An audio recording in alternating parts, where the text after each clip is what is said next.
This is Igrita, where these Igbos have lived for centuries.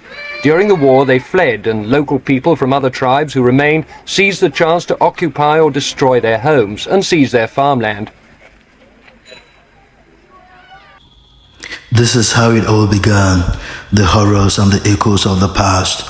Please watch and learn.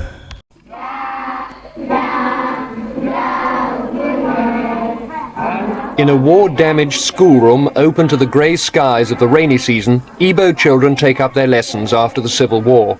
Once they sang about Biafra, but now there's another lesson to be learned, the new reality of one Nigeria that every Igbo must accept.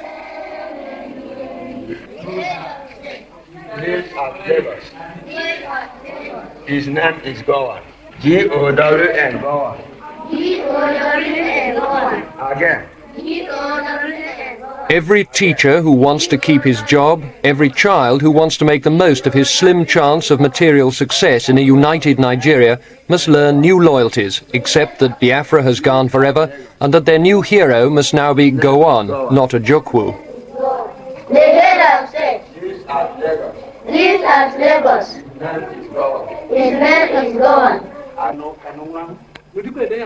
Even though the schools have no books, pencils or blackboards, the Igbos are grasping at the education that will give them the chance to rise above their defeat, perhaps to find work in other parts of Nigeria, just as their parents used to do. The state government has taken over the mission schools, but the teachers have often received only 1 month's salary since the war ended.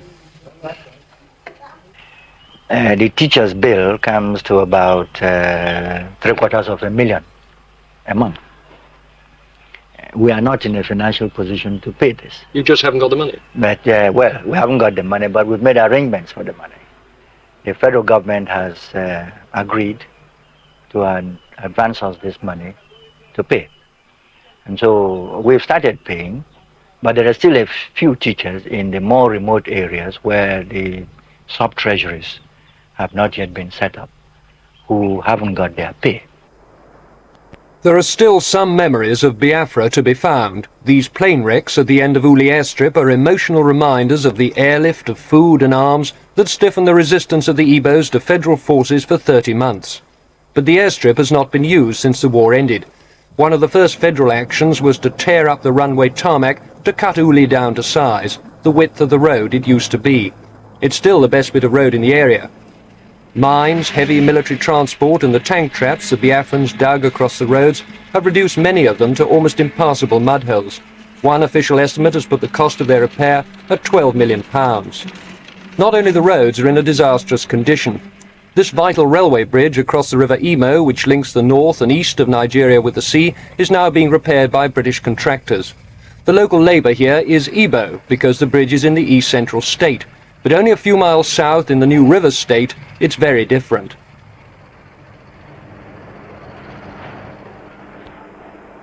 Here at Nigeria's only oil refinery, not one of the Igbos who worked here before the war has been allowed back. Some who bravely applied for their old jobs only narrowly escaped with their lives.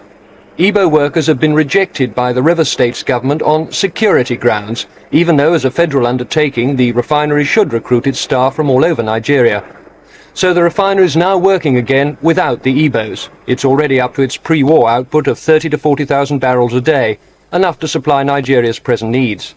But other factories at Port Harcourt remain idle.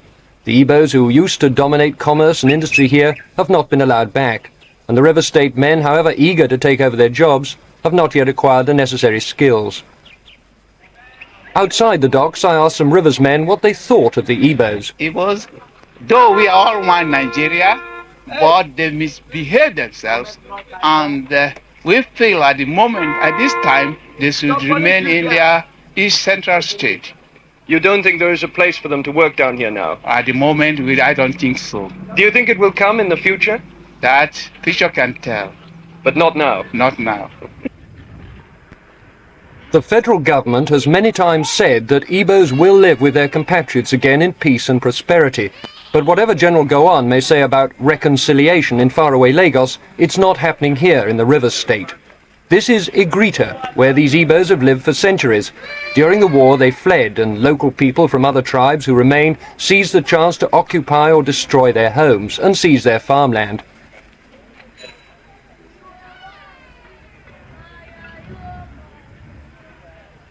So now these people, there may be as many as 10,000 of them, huddle in squalid refugee camps like this, outcasts in their own towns. All their petitions to the governor of the river state have gone unanswered. There's no indication that they will ever get their homes back. How long is it that you and your people have lived here? We have been here more than 400 years ago. As long as that? Over 400 years ago. Do you have any other home at all? We haven't got any place, no home again than here, than Equator here. What do you think the local people want to do to you? Well, the people say they want to fight us. So because we ran away when there was a booming of guns during the Civil War, you see, and the army people protect them, not allow them to fight us.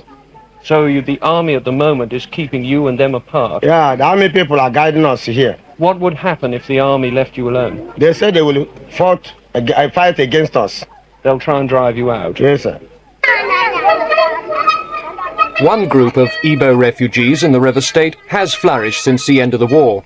These fat and happy children are the same ones that we saw suffering enormous